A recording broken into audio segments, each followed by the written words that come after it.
Next gen நேயர்களுக்கு அடியேன் உங்கள் சிவசக்திமான் வணக்கத்தை தெரிவித்துக் கொள்கிறேன். இந்த பதிவுல சனி பெயர்ச்சி பலன்கள் தான் சொல்ல போறோம். வருகின்ற இது வாக்கியப்படி திருநள்ளாறில் ஏற்பட போகும் சனி பெயர்ச்சி, அதை பற்றி தான் இப்போது விரிவாக சொல்ல இருக்கிறோம். இது வருகின்ற 6/3/2026 முதல் 21/3/2029 வரையுமே இருக்கிறது. வாக்கியத்திற்கும் திருக்கணிதத்துக்கும் கால நேரங்கள் தான் வித்தியாசமாக இருக்கும். பலன்கள் எல்லாமே ஒன்றாகத்தான் இருக்கும். அந்த வகையிலே இப்பொழுது இந்த சனி பகவானுடைய பயிற்சி பலன்களை பொதுவாக சொல்ல இருக்கிறோம். அதுக்கு முன்னாடி என்னுடைய குருநாதன் வாங்கிக்கிறேன். ஓம் குருப்யோ நம நற்பவே நற்பவே நற்பவே ஓம் காஞ்சிவாசாய வித்மகே சாந்தரூபாய தீமகே தன்னோ சந்திரசேகர பிரச்சோதயாத். என்னுடைய உபாசனை சொன்னாங்க மகா வாராகியோடு. ஓம் மகிஷத் பஜாய வித்மகே சண்டகஸ்தாயம் தன்னோ வாராகி பிரச்சோதயாத். இப்போ இந்த சனி பயிற்சி பலன்கள் சொல்லும்பொழுது இது அடிக்கடி வருவதல்ல. கிட்டத்தட்ட ஒரு 2.5 வருடங்கள், சில நேரங்களிலே அது 3 வருடங்களாக கூட ஆகிவிடும். கடந்த முறை அப்படித்தான் ஆகினது. இப்பொழுதும் அதற்கு நெருக்கமாகத்தான் 3 வருடங்களுக்கு நெருக்கமாகத்தான் வந்து அமைகிறது. இதுவரை சனி பகவான் கும்பராசியிலே தன்னுடைய சொந்த வீட்டிலே ஆட்சி புரிந்து தன்னுடைய முழு சக்தியை வெளிப்படுத்திக் கொண்டிருந்தார். இது நீங்க நன்றாக கவனிக்க வேண்டும். முழு சக்தியை வெளிப்படுத்திக் கொண்டிருந்தார். இப்பொழுது அவர் மீனராசிக்கு பயிற்சி ஆகிறார். மீனராசி என்பது தேவகுருவாக சொல்லப்படுகின்ற அந்த குரு பகவானுடைய ராசியாக அமைகிறது. அந்த ராசியிலே பயிற்சி ஆகும் பொழுது குரு பகவானுடைய பலனையும் சேர்த்து கொடுப்பார். அவர் எந்த வீட்டுக்கு செல்கிறாரோ அந்த வீட்டின் அதிபதியின் பலனையும் சேர்த்து கொடுப்பதுதான் வழக்கம். அந்த வகையிலே பார்க்கும் பொழுது சனி பகவான் காலசக்கர புருஷ அந்த 12 ராசிகளிலே பார்க்கும் பொழுது 12ஆம் ராசியாக இது அமைகிறது. அப்பொழுது 12ஆம் ராசியாகிய அந்த மீன ராசியிலேயே அவர் பயிற்சியாகும் பொழுது வெளியூர் வெளிநாட்டு வாய்ப்புகள், உள்ளூர் வெளியூர் வெளிநாட்டு தொடர்புகள் எல்லோருக்கும் மக்களுக்கு கிடைக்கும். மக்கள் மனமுகழ்ந்து வாழ்வார்கள். அவர் ரிஷபராசியை பார்ப்பதால், சுக்கிரனுடைய ராசியாக ரிஷபராசியை பார்ப்பதால் பெண்கள் குழந்தைகளுக்கு நல்ல வளர்ச்சி ஏற்படும். அவருடைய பிரச்சனைகள் தீரும். தங்கம் விலை ஏறி இறங்கும். வெள்ளி விலை ஓரளவுக்கு வந்து நிற்கும். இப்படியாக இருக்கப் போகிறது. அடுத்ததாக அவர் கன்னிராசியை பார்ப்பதால் புதனுடைய வீடாக இருப்பதால் நல்ல கல்வி வளங்கள், செல்வ வளங்கள், நீதி நேர்மை சத்தியம் தவறாத எல்லோரும் மக்கள் வாழப்போகிறார்கள். அதற்குண்டான பிரச்சனை நடக்கப் போகிறது. அதிலிருந்த மக்கள் எல்லோரும் வெளியே வந்து விடுவார்கள். நல்ல ஆட்சி அமையும்.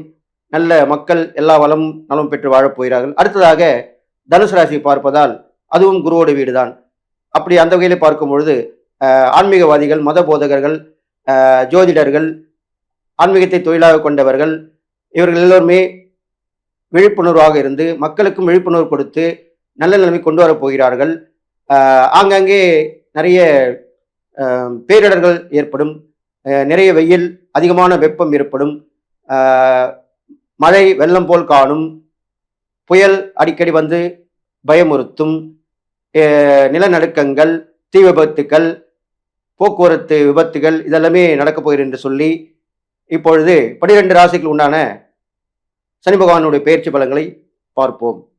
சிம்மராசினியர்களே, உங்களுக்கு அஷ்டம சனி வரப்போகுதுன்னு தானே கவலைப்படுறீங்க. கவலையே படாதீங்க. ஏன் கவலைப்படக்கூடாது?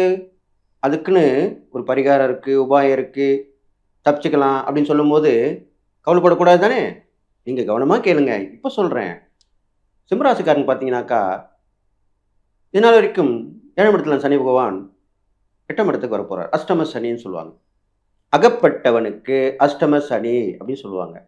அப்போது என்ன நடக்கும்? கோர்ட்டு கேஸுன்னு போகிறதுக்கு வரும், சண்டை சச்சரவு வரும், உடம்பு சரியாமல் போய் ஹாஸ்பிட்டலில் போகிற நேரம் வரும். இதெல்லாமே உங்களுக்கு வரும் இல்லையா? அப்போ நீங்கள் என்ன பண்ணணும்? அதை நீங்கள் மாற்றிக்கணும். நான் சொன்ன பரிகாரங்கள் தான தர்மம் பண்ணிங்கனாக்கா உங்களுக்கு வர்றது, தலைக்கு வந்தது தலைப்பாகையோட போச்சுன்னு சொல்லுவாங்க இல்லையா? அது மாதிரி மாறிடும். மற்றவங்களுக்காக நீங்கள் போய் நிற்பீங்க போலீஸ் ஸ்டேஷன், மற்றவங்களுக்காக கோர்ட்டில் போய் நிற்பீங்க, மற்றவங்களுக்காக ஹாஸ்பிட்டல் போய் நிற்பீங்க. இது கொஞ்சம் நல்லா இருக்கே. அப்படி தான் பண்ணணும் நீங்கள். அதுக்கு தான் அப்படி சொல்லியிருக்கேன். அதுதான் கவலைப்பட வேணாம்னு சொன்னேன். பொதுவாக சிம்மராசிக்காரங்களுக்கு சனியுடைய பாதிப்பு வராது. ஏன்னா உங்கள் ராசிபதி சூரியன் வந்து சனி பகவானுக்கு தந்தை. அப்போது பெருசாக ஒன்றும் கொடுத்துட மாட்டார். அது சமாளிக்கக்கூடிய தைரியமும் உங்களுக்கு இருக்கும். இப்போ அஷ்டமத்தில் சனி பகவான் வந்துட்டாக்கா என்னென்ன நடக்கும்? விபத்துகள் கண்டங்கள் கொடுப்பாரு. வண்டி வாகனத்தில் போகும்போது கவனமாக இருக்கணும். அடுத்த வண்டி வாகனத்தில் போகும்போதும் கவனமாக இருக்கணும். பொருட்கள் தொலைஞ்சு போகும் பிரயாணத்தில், அதுலேயும் கவனமாக இருக்கணும். பெண்கள் விஷயத்துலையும் கண்டிப்பாக கெட்ட பேர் வரத்துக்கு வாய்ப்பாக இருக்கும். இப்போ முக்கியமான சொல்ல போகிறேன், அது கவனமாக இருங்க. அஷ்டம சனி இருக்கிறவங்க வாய் மூடி மௌனமாக இருக்கணும். எதுக்கு பேசணுமோ அது மட்டும் தான் பேசணும். மற்றவர்களை விமர்சிக்க கூடாது. இப்போ கவனிக்கிறீங்களா? யூடியூப்ல, இன்ஸ்டாகிராம்ல, ஃபேஸ்புக்கில், டிவியில் எல்லாத்துலேயும் ஒருத்தர் விமர்சித்து போய் மாட்டிக்கிறாங்கல்ல, சண்டை போடுறாங்கல்ல, அவங்க பேர் கெட்ட பேர் ஆகிடுதுல்ல. வைரல் ஆகுறன்றது ஒரு பக்கம் இருக்கட்டும், அவங்களுக்கு கெட்ட பேர் வந்துடும். சில பேருக்கு தண்டனையும் கொடுத்துருவாங்க. அதை நீங்கள் புரிஞ்சுக்கணும். அதனால் கவனமாக இருக்கணும். நம்ம உண்டு, நம்ம வேலை உண்டு. அப்படி தான் இருந்துட்டு போகணும். இது மாதிரி இருந்தீங்கனாலே உங்களுக்கு கண்டிப்பாக நல்லது நடக்கும். அடுத்ததாக பார்த்தீங்கன்னாக்கா, உங்கள் ராசிக்கு 2ஆம் இடத்தை பார்க்குறாரு இல்லையா? அதனால கொஞ்சம் கவனமாக இருக்கணும். கொடுக்கல் வாங்கல கவனமாக இருக்கணும். எப்படி இருந்தாலுமே நல்ல வாய்ப்புகளை தவற விடக்கூடாது. படிப்பில் கொஞ்சம் ஊன்றி கவனமாக இருக்கணும். இன்னொன்று சொல்கிறேன், அரசியல்வாதிகளாக இருந்தாக்கா வாக்கு கொடுத்துடக்கூடாது. வாக்குறுதி கொடுக்கக்கூடாது. வாக்கு கொடுக்கும்போது கவனமாக இருக்கணும். வாக்குவாதம் கூடாது. கெடு பலன்கள் அப்படின்னு சொல்லக்கூடிய நம்ம வார்த்தை இருக்கு இல்லையா? அது வந்து ரொம்ப கோவமாக இருக்கும் பேசுறது. கடுமையான வாக்குன்னு சொல்லுவாங்க தான். அதை மட்டும் நீங்கள் கவனமாக பார்த்துக்கணும். இப்படி பார்த்துட்டு வந்தீங்கனாலே உங்களுக்கு கண்டிப்பாக அந்த விஷயம் நல்லபடியாக நடக்க போகுது உங்களுக்கு. அடுத்ததாக சிம்மராசிக்காரங்க பார்த்தீங்கன்னாக்கா, எதையுமே யோசனை பண்ணினே இருப்பாங்க. அதெல்லாம் பண்ணக்கூடாது. உங்கள் மனசில் என்ன தோணுதோ அதை செஞ்சுட்டு போயிட்டே இருங்க. அது இல்லாமல் தினசரி சூரிய நமஸ்காரம் செஞ்சு வர வேண்டும். இது பெருசான முக்கியமான பரிகாரம். சூரிய நமஸ்காரம் பண்ணணும். எப்போ பண்ணணும்? காலையில் பண்ணுறது எல்லாருக்கும் தெரியும். அது நான் பெருசாக சொல்லணும்னு அவசியம் இல்லையே. அப்போ ஏன் சொல்கிறேன்? பகல் 12 மணிக்கு உச்சி வெயில். அப்போ தான் பலன். சூரியன் ஃபுல் பவராக இருப்பார். ஃபுல் பவராக இருக்கும்போது எவ்வளோ பெரிய விஷயம். அப்போ அவர் வணங்கும்போது அவர் அந்த பூமிக்கே உலகத்துக்கே ஃபுல்லாகவே ஒளி கொடுக்கக்கூடிய நேரம் தான் அந்த உச்சிகாலம்னு சொல்லுவாங்க. 12 மணி. அந்த நேரத்தில் எந்த வேலை எப்படி இருந்தாலும் சூரிய பகவானை வணங்கி வாருங்கள். சனிக்கிழமையிலே சனி பகவானுக்கு எள் விளக்கு போட்டு வாருங்கள். மாற்றுத்திறனாளி கை கால் ஊனமானவர்களுக்கு தான தர்மம் பண்ணிட்டு வாங்க. இதெல்லாம் பண்ணிட்டு வாங்க. இதெல்லாமே சாதுக்கள் சொல்கிறோம் இல்லையா? சாமியாராக போய்ட்டு வாழ்ந்து கெட்டவங்களும் சாமியாராக இருப்பாங்க. ஒன்றுமே இல்லாதவங்களும் சாமியாராக இருப்பாங்க. அப்படி பார்த்து தேடி கண்டுபிடிச்சி ரொம்ப கஷ்டப்படுறவங்களுக்கு நீங்கள் உதவி பண்ண வேண்டும். அதுவும் வாழ்ந்து கெட்டவங்கன்னு சொல்கிறாங்க பார்த்தீங்களா? அவங்களுக்கு உதவி பண்ணிட்டு வரணும். அதெல்லாம் இப்போலாம் ஈஸியாக கண்டுபிடிச்சிடலாம். அப்போங்களா இப்போலாம் நிறைய ஃபோட்டோ எடுத்து போடுறாங்க, வீடியோ எடுத்து போடுறாங்க. அதில் பார்த்துட்டு அவங்களுக்கு நீங்கள் உதவி பண்ணிங்கன்னா ரொம்ப விசேஷமாக இருக்கும். இது இல்லாமல் சூரியனுடைய அம்சமாக விளங்கக்கூடிய சிவபெருமானுடைய ஸ்தலங்களுக்கு, பஞ்சபூத ஸ்தலங்களுக்கு போயிட்டு வரலாம். பிரசித்தி பெற்ற ஸ்தலங்களுக்கு போயிட்டு வரலாம்.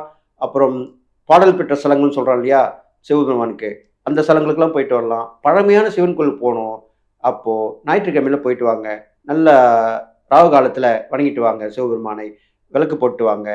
தான தர்மம் பண்ணிட்டு வாங்க. இதெல்லாம் பண்ணிட்டு வந்தனாலே உங்களுக்கு இந்த சனி பயிற்சி பலன்கள், கெடு பலன்கள்லாம் குறைஞ்சிக்கிட்டே வரும். பயப்பட வேண்டிய அவசியமே இல்லை.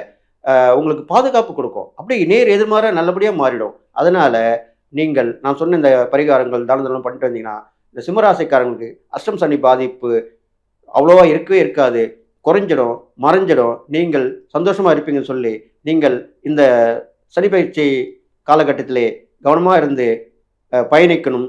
கவனமாக இருந்து எல்லா விஷயத்துலையும் நீங்கள் எதிர்பார்க்கும் விஷயம்லாம் வரலாம் கூட கவலைப்படாமல் வரும்ன்ற நம்பிக்கையோடு இருந்து வந்தீங்கன்னா உங்கள் நம்பிக்கை வீண் போகாது அப்படின்னு சொல்லி எல்லா நலமும் பெற்று வாழ்வீங்கன்னு சொல்லி வாழ்த்தி விடைபெறுகிறேன். நன்றி, வணக்கம்.